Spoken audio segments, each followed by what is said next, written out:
there's a specific silence that follows a financial mistake.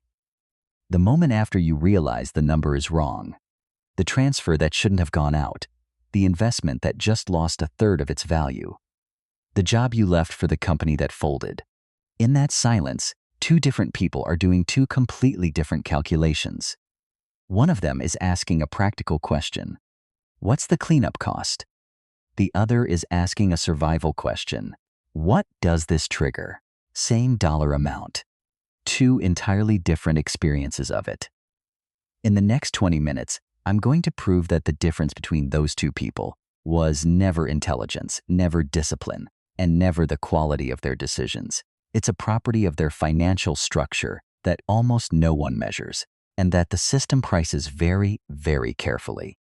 You've been taught that financial success is a precision game. Make good decisions. Research before you buy. Read the fine print. Compare the rates. Don't panic sell. Don't overpay. Don't take the wrong job, the wrong loan, the wrong house.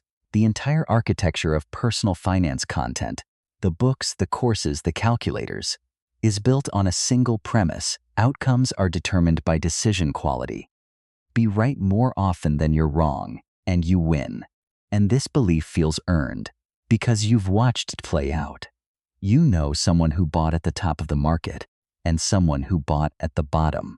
You know someone who picked the stable employer and someone who picked the startup that evaporated. The evidence of your own life seems to confirm it. The people who chose well are doing well. The people who chose badly are not. So you invest in choosing. You read more, you compare more. You hesitate longer before committing. You treat every financial decision as an exam you can study for, because if being right is the skill, then preparation is the strategy. And vigilance becomes its own form of savings. It's a comfortable model. It puts the outcome in your hands. It says the game rewards the careful. And for people who consider themselves careful, which is most of the people watching this, it quietly promises that your diligence is a form of protection, that the mistake, when it comes, will happen to someone less prepared than you. But there's a crack in that model, and it shows up the moment you look at error rates instead of outcomes. Careful people make mistakes at roughly the same rate as everyone else. Professional fund managers with research teams and terminals and decades of training are wrong about individual positions constantly. The entire industry is built to survive being wrong, not to avoid it. Executives misjudge markets. Doctors misjudge houses. Engineers misjudge startups. The error rate across the population of intelligent, diligent, well-informed adults is remarkably stable. What varies, wildly, is the price of the error. Consider a single, ordinary failure. A car that needs a major repair. Not a rare event. The average repair bill in the United States has climbed to roughly $800, and transmissions and engines run into the thousands. Now run that identical invoice through two different households. In the first, it's an annoyance. Money moves from one account to another, and the week continues. In the second, according to the Federal Reserve's own household survey, it lands in the 37% of American adults who could not cover even a $400 surprise with cash or its equivalent. For that household, the identical invoice doesn't stay an invoice. It becomes a borrowed amount, then an interest rate, then a minimum payment competing with rent, then, sometimes, a withdrawal from a retirement account that was supposed to be untouchable. Same event, same dollar figure, same quality of decision-making before and after. One household experienced a cost, the other entered a sequence. And sequences have their own economics. The borrowed $800 becomes $1,100. With interest, the missed payment becomes a credit score adjustment. The score adjustment becomes a higher rate on the next necessary loan. The original mistake finished in an afternoon. Its price kept negotiating itself upward for years. And here is the part that should bother you. Nothing about the mistake itself determined which sequence followed. The determining variable was set long before the mistake happened, and you were never taught to measure it. The variable has a name: error tolerance. It's the amount of wrongness your financial structure can absorb before the consequences start compounding. And once you see finance through this lens, an uncomfortable pattern emerges. The modern financial system doesn't just fail to protect you from your mistakes. It is, in significant part, priced on them. Start with the origin. For most of the 20th century, error tolerance was built into institutions rather than individuals. A defined benefit pension meant that if you made a bad investment decision, or no investment decision at all, your retirement outcome barely moved, because the employer held the risk of being wrong. Stable long-term employment meant a bad year didn't cascade into a lost decade. The tolerance for error lived in the structure around you. Over the past 40 years, that changed. Pensions became 401(c) maps, and the risk of investment error moved onto your statement. Employment became flexible, and the risk of timing error moved onto your resume. Health costs, education costs, retirement adequacy. One by one, the consequences of being wrong were transferred from institutions that could absorb them to individuals who often can't. The system didn't get riskier in aggregate. The risk was relocated to you. Now look at the current form, because this is where the pricing becomes visible. The same mistake carries a different invoice depending on the error tolerance of the person making it. And the difference isn't marginal. Take one concrete case. A person under 59.5 who covers an emergency by pulling $20,000 from a 401(n). The IRS withholds tax on the full amount as ordinary income, then adds a 10% early withdrawal penalty on top. Depending on the bracket, that $20,000 arrives as roughly $14,000 in hand, a 30% haircut for the crime of needing your own money at the wrong time. The person with a cash buffer pays the emergency at face value. The person without one pays the emergency plus a tax plus a penalty, plus the decades of compounding that money will now never do. Identical emergency, radically different price. Hold on to one idea as we go, because everything that follows depends on it. The price of $1 changes depending on how badly you need it. That is not a metaphor. It is the literal pricing logic of an entire product ecosystem. The Federal Reserve's household data shows that about 10% of non-retired adults tapped retirement savings for an emergency in a single year. Research on retirement plans finds that people without adequate emergency savings are roughly 13 times more likely to take a hardship withdrawal than people with a buffer. 13 times. Not because they make 13 times more mistakes. The mistakes and emergencies arrive at comparable rates across the population, because when the same event lands on a structure with no tolerance, the only exits available are the expensive ones. Penalty pricing, revolving interest, desperation refinancing, these aren't fringe products. They are a revenue layer built specifically on top of low error tolerance. There's a second-order effect that makes the design even more efficient. Low error tolerance doesn't just make individual mistakes expensive. It degrades the quality of every decision made near the edge. A person with 6 weeks of runway doesn't evaluate a job offer. They evaluate a countdown. A person choosing between a penalty withdrawal and a high interest balance isn't comparing products. They're triaging damage under stress. The financial system then observes those degraded decisions. The accepted lowball, the rolled over balance, the panic liquidation, and prices the next product against them. Low tolerance produces worse decisions produce worse records, and worse records justify worse terms. The structure doesn't merely punish the exhausted, it uses their exhaustion as the underwriting data for the next round. And who profits from this arrangement?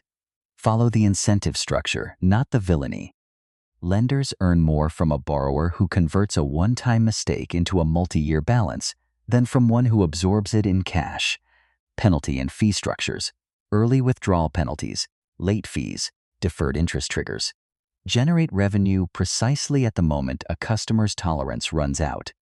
Even the design of compensation plays a role. Benefits that vest slowly and costs that scale with income keep high earners operating at high fixed cost ratios, which quietly shape their error tolerance even as their salary grows. No individual actor needs malicious intent. Each one simply prices rationally against a population whose capacity to be wrong has been systematically thinned. The result is a system where being wrong is survivable for some and structurally expensive for others. and where the difference is treated as a personal failing rather than what it actually is, a design feature of where the risk was placed. That's the mechanism. Error tolerance was moved out of institutions into individuals and then monetized at the exact point where it runs out. Which means the question that actually predicts your financial trajectory was never how often will I be wrong. It's what happens to me when I am. To see how this plays out over years rather than moments, consider two constructed illustrations. Composites built household survey averages and documented withdrawal data, not real individuals, placed in identical circumstances. Daniel Reyes and Thomas Okafor, both 41 years old in 2019. Both engineering managers earning the same salary, taking home $9,400 a month. Both married, each with one child. In January 2020, both make the same decision. They leave stable employers to join the same well-funded startup for the same equity package. 14 months later, in March 2021, the startup folds. Both men have made an identical, verifiable mistake. The wrong company, at the wrong time, with the same information available. Here is the only difference between them, and it was set years before the mistake. Between 2014 and 2019, Daniel made 3 observable decisions. He kept his housing payment unchanged through 2 raises instead of upgrading. He banked the difference on a fixed schedule. And he capped his recurring fixed costs at $4,700 a month, half his take-home. By the day the startup died, he held 19 months of expenses in liquid savings. Thomas, over the same 5 years, absorbed each raise into his structure.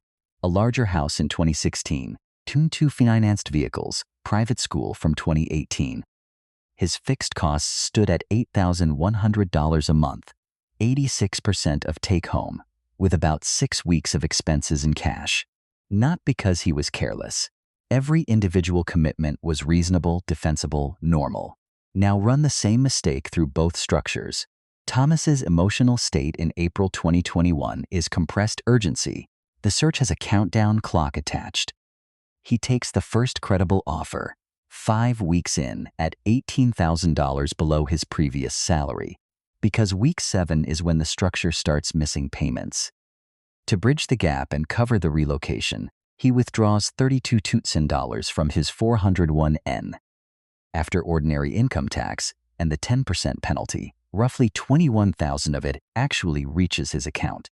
The remainder, plus everything that money would have compounded into over the next 24 years, is the surcharge on the identical mistake. 2 of the months in between land on a credit card that takes until 2024 to clear. Daniel's April 2021 looks different in one specific, measurable way. Nothing in his structure has a deadline. His emotional state is measured detachment. The search is a selection problem, not a survival problem. He spends 7 months evaluating, declines 2 offers, and in November 2021 accepts a role at $34,000 above his old salary, negotiated from a position where walking away cost him nothing. His savings drop by 11 months of expenses and begin refilling in December. Watch one more detail, because it's where the mechanism becomes visible in a single conversation. In both men's final interviews, the hiring manager asks the same standard question: "What are your salary expectations?" Thomas answers on week 5 of a 6-week runway with a mortgage payment 11 days out. Daniel answers in month 6 of a 19-month runway, with 2 other offers pending. The words each man says are shaped less by his market value than by the date printed on his next obligation. The negotiation was decided by the balance sheet before anyone spoke. By 2026, the gap between them is not a story about talent. Same age, same skill, same mistake, same year. Thomas is still rebuilding the retirement balance he broke open, still carrying the lower salary anchor into every subsequent negotiation. Daniel's buffer is back to 14 months, thinner than he admits to himself, and he knows a second identical mistake would test it. Neither story resolves cleanly. But the invoice for the same error differed by well over 6 figures once you count the withdrawal losses, the interest, the salary gap, and the compounding. And every dollar of that difference was determined before the mistake was made. Scale this up, and the pattern stops looking like individual misfortune and starts looking like an economy. Run a hypothetical. Take the 37% of American adults the Federal Reserve identifies as unable to cover a $400 surprise in cash. That is a population of tens of millions of adults living at or near zero error tolerance. Every mistake, every emergency, every mistimed expense that lands on that solution converts, by a structural necessity, into a financial product, a balance, a fee, a penalty, a withdrawal. If even a fraction of that population encounters one modest emergency per year, the aggregate flow of penalty pricing, revolving interest, and early withdrawal taxation runs into the tens of billions annually. That figure is a constructed estimate, not an audited number, but the direction is not in question. An entire revenue layer of the financial system exists downstream of exhausted error tolerance. The retirement system alone illustrates the scale. In a single year, roughly 1 in 10 non-retired American adults reached into long-term savings to cover a short-term emergency, each withdrawal carrying its tax, its penalty, and its permanently forfeited compounding. Multiply one modest wall crawl across millions of households and across decades, and the transfer stops being a collection of personal setbacks. It becomes a standing pipeline, value flowing out of the accounts designed to fund old age and into the current year revenue of the institutions positioned at every exhausted exit. None of it required anyone to make an unusual mistake. It required only ordinary mistakes landing on structures with no room for them. And the professional class is not exempt. It just experiences a different version. This is the part high earners consistently miss. Error tolerance is not a function of income. It is a function of the ratio between your obligations and your liquidity. A household earning $300,000 with 90% fixed costs and its net worth locked in home equity and retirement accounts, less practical error tolerance than a household earning $90,000 with half its income uncommitted and a year of expenses in cash. The first household cannot afford to be wrong about a job, a market, or a marriage without triggering the expensive exits. The second can. The paycheck says one is wealthier. The consequence curve says otherwise, which means the system's exposure map doesn't follow the income distribution. It follows the tolerance distribution. Lenders, employers, and product designers don't need to know your salary to price you. They need to know your slack. And across 4 decades of risk transfer, pensions to 401(n)s, salaries to equity, stability to flexibility, the aggregate slack of the household sector has been engineered downward while the instruments that monetize its absence have multiplied. The population became easier to be wrong at scale, at sen, and more expensive to be wrong individually at the same time. So return to the concept you came in with, financial independence. You were handed a definition built around a number, a portfolio target, a passive income figure, a retirement date. Hit the number, and you're free. But the number was always a proxy for something else, and the proxy has been obscuring the real measurement. Financial independence is not the ability to stop working. It is the ability to be wrong without consequence. Test every financial position you hold against that definition, and watch how the picture reorganizes. The house is not an asset or a liability first. It is a fixed obligation that either preserves or consumes your tolerance for error. The raise is not progress by default. It is progress only if it widens the gap between what you must pay and what you could pay. The investment portfolio is not a score. It is a buffer whose real value is measured by what it lets you walk away from. Even the emergency fund, that most boring instrument in personal finance, changes character. It is not insurance against disaster. It is the purchase price of the ability to make a mistake at face value, to pay for your errors in dollars instead of in penalties, interest, and compounding you'll never recover. Notice what this does to the advice you've absorbed for years. Optimize your returns. Maximize your contributions. Chase the higher salary. Every one of those instructions measures the upside of being right and ignores the downside of being wrong. But the two households in the Federal Reserve's data don't differ mainly in how right they've been. They differ in what wrongness costs them. A financial plan that only performs when you're correct isn't a plan. It's a bet with your future as the margin account. This is what the wealthy actually own that the merely high-earning don't. Not better judgment, not fewer mistakes, often more, because they can afford the experiments. What they own is a consequence curve that stays flat when they're wrong. Their errors cost what the errors cost, and nothing more. Everyone else's errors cost the error, plus the tax, plus the penalty, plus the interest, plus the years. The price of a dollar changes depending on how badly you need it. And the deepest form of wealth is never needing it badly. Freedom isn't never being wrong. It's being wrong and still having every option you had the day before. Here's a question worth sitting with this week. Think about your last real financial mistake. Not the biggest one, just the most recent. How much of what it cost you was the mistake itself, and how much was the position you were standing in when it happened? And one more thing before you go. Your error tolerance lives or dies by your buffer, the gap between what comes in and what's already committed. But there's a category of committed money that's been engineered to vanish from your attention entirely.